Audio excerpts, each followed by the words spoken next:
지금 예배합니다. 2월 27일입니다.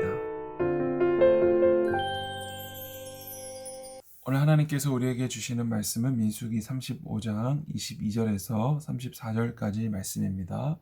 함께 읽겠습니다. 악의가 없이 우연히 사람을 밀치거나 기회를 엿봄없이 무엇을 던지거나 보지 못하고 사람을 죽일 만한 돌을 던져서 죽였을 때에 이는 악의도 없고 해하려 한 것도 아닌즉 회중이 친자와 피를 보복하는 자 간에 이 규례대로 판결하여 피를 보복하는 자의 손에서 살인자를 건져내어 그가 피하였던 도피성으로 돌려보낼 것이요 그는 거룩한 기름 부음을 받은 대제사장이 죽기까지 거기 거주할 것이니라. 그러나 살인자가 어느 때든지 그 피하였던 도피성 지경 밖에 나가면 피를 보복하는 자가 도피성 지경 밖에서 그 살인자를 만나 죽일지라도 피 흘린 죄가 없나니 이는 살인자가 대제사장이 죽기까지 그 도피성에 머물러야 할 것임이라. 대제사장이 죽은 후에는 그 살인자가 자기 소유의 땅으로 돌아갈 수 있느니라. 이는 너희의 대대로 거주하는 곳에서 판결하는 규례라. 사람을 죽인 모든 자 곧 살인한 자는 증인들의 말을 따라서 죽일 것이나 한 증인의 증거만 따라서 죽이지 말 것이요 고의로 살인죄를 범한 살인자는 생명의 속전을 받지 말고 반드시 죽일 것이며 또 도피성에 피한 자는 대제사장이 죽기 전에는 속전을 받고 그의 땅으로 돌아가 거주하게 하지 말 것이니라. 너희는 너희가 거주하는 땅을 더럽히지 말라. 피는 땅을 더럽히나니 피 흘림을 받은 땅은 그 피를 흘리게 한 자의 피가 아니면 속함을 받을 수 없느니라. 너희는 너희가 거주하는 땅 곧 내가 거주하는 땅을 더럽히지 말라. 나 여호와는 이스라엘 자손 중에 있음이니라. 아멘. 기도하겠습니다. 하나님 아버지 감사합니다. 죽을 수밖에 없었던 죄악으로 가득한 우리들을 오늘도 주님의 생명으로 살아가게 하여 주시고 또한 믿음을 주셔서 주님 말씀을 듣게 하시니 오늘도 주님의 은혜만을 기대하며 나아가는 우리의 삶 가운데 하나님 임재하시고 동행하여 주옵소서. 우리에게 필요한 말씀들을 허락하시고 우리가 살아가는 모든 시간 가운데 하나님의 지혜와 인도가 있게 하여 주옵소서. 예수님의 이름으로 기도합니다. 아멘. 오늘도 어제에 이어서 도피성에 관련된 말씀이 나옵니다. 도피성은 뭐라고 했죠?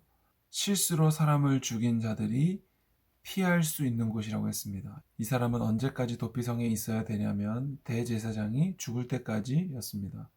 그러니까 이 도피성은 두 가지의 기능을 하는데 실수로 사람을 죽인 사람의 피난처가 되었습니다. 그리고 두 번째로는 일종의 감옥이었죠.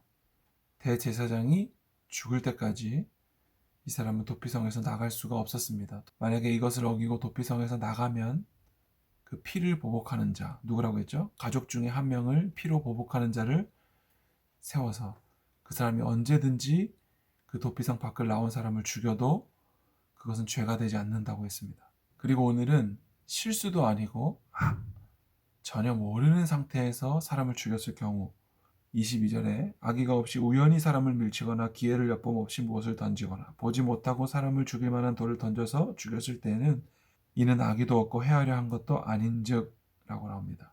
그러니까 그냥 돌을 던졌는데 누군가 맞아 죽거나 그리고 사람을 밀었는데 죽게 되거나 뭐 이런 경우 이것은 누가 판단하게 되냐면 온 회중이 판단하게 됩니다. 온 이스라엘 회중들이 모여서 거기에 대해서 고의성이 있는지 없는지를 판단하게 됩니다. 그리고 이 사람 역시도 도피성으로 보내게 되는데 언제까지요? 대제사장이 죽기까지. 왜 대제사장이 죽기까지였냐면 33절에 보면 피 흘림을 받은 땅은 그 피를 흘리게 한 자의 피가 아니면 속함을 받을 수 없느니라 라고 나오잖아요. 그러니까 피를 흘린 자의 피가 아니면 속함 받을 수 없다는 거죠. 그러니까 엄밀히 말하면 그 살인을 저지른 사람이 대신 죽어야만 거룩하게 된다는 건데 그것을 누가 대신 한다고요? 대제사장이 한다고요. 그러니까 대제사장의 죽음이 그 죽은 자의 피를 대신할 수 있다라는 거죠. 대제사장이 했던 역할이 뭐였어요? 죄를 지은 사람 대신해서 이제 예배를 인도하는 거였잖아요. 그런데 대제사장은 죄가 있으면 돼요, 안 돼요? 있으면 안 돼요. 죄가 있으면 지성소에 나갔을 때 그 자리에서 바로 죽임을 당했잖아요. 그래서 막 몸에 방울을 달고 밧줄을 달아서 끌어냈죠. 그런 것처럼 대제사장은 다른 사람의 피를 대속할 수 있다는 거죠. 대신해서 속죄할 수 있다는 거죠. 그래서 우리의 죄를 대신해서 죽으신 예수님을 우리의 대제사장이라 부르는 것이죠. 우리의 죄를 대신해서 대신 죽으셨으니까. 32절에 보니까 속전에 대해서 나오는데 대제사장이 죽기 전에는 속전을 받고 그 땅으로 돌아가 거주하지 말게 할 것이라고 나오는데, 속전은 뭐냐면요, 죄를 저질렀을 때 돈을 내고 풀려나는 거예요. 근데 하나님께서는 이것도 막으셨다는 거죠. 돈이 많은 사람들이 함부로 사람을 죽이고 돈으로 해결하려고 하는 것을 막고자 했다는 것이죠. 그래서 돈이 많든 적든 대제사장이 죽기 전까지는 도비성에 피해 있어야 된다는 것입니다. 그리고 억울하게 가해자로 몰리지 않게 하기 위해서 하나님은 신명기 17장 6절에 죽일 자를 두 사람이나 세 사람의 증언으로 죽일 것이요 한 사람의 증언으로는 죽이지 말 것이며, 그러니까 두세 사람의 증인이 필요했다는 거예요. 신약 성경에 보면 두세 사람이 모인 곳에 하나님이 그들 중에 함께 한다는 말씀이 있죠. 이것은 신명기에 근거하는 건데, 그것은 바로 두세 사람이 모여 있으면 하나님께서 함께 하신다기보다는 2명에서 3명 정도가 모여야 그것이 증거가 된다는 것을 말하는 거예요. 2명에서 3명 정도가 모여야 그들의 모임이 율법적으로 인정이 된다. 그 효력이 있다라는 것이죠. 그러니까 그 두세 사람 모인 곳에 함께하고 그들의 기도에 응답하겠다. 하나님의 역사를 나타내겠다라는 것입니다. 이렇게 하나님께서 억울한 죄를 저지른 사람들에 대해서 또 돈이 많은 자나 적은 자나 공평하게 죄값을 받기 위해서 이런 복잡한 규칙들을 정해 놓으신 이유는 거룩을 위해서입니다. 34절에 보면 너희는 너희가 거주하는 땅 곧 내가 거주하는 땅을 더럽히지 말라. 나 여호와는 이스라엘 자손 중에 있음이니라. 너희가 거주하는 땅 곧 내가 거주하는 땅. 왜냐하면 나는 너희들 중에 있기 때문에. 그러니까 하나님이 거하는 곳을 거룩하고 정결하게 보존하기 위해서 이러한 정결 법칙들을, 이러한 규칙들을 정해서 억울한 피 흘림이 없도록, 부정하게 되는 일이 없도록 막고 있는 것입니다. 오늘날 성전은 어디인가요? 바로 성령님을 모시고 있는 내가 바로 성전이죠. 그래서 하나님께서는 우리 성전을 거룩하고 깨끗하게 하기를 원하십니다. 왜냐하면 너희가 거하는 땅, 곧 내가 거하는 그곳, 그것이 바로 우리의 몸이기 때문입니다. 교회는 예수 그리스도를 머리로 한 몸이고 우리도 성령님을 모시고 있는 거룩한 성전이기 때문에 오늘 우리를 거룩하게 하는 것이야말로 우리를 천국 백성답게 살아가게 하는 것입니다. 오늘 예수님을 믿는 우리의 모든 마음 가운데, 우리의 모든 삶 가운데 성령님이 함께 하시기 때문에 우리 모두는 오늘도 거룩한 자로 살 수 있습니다.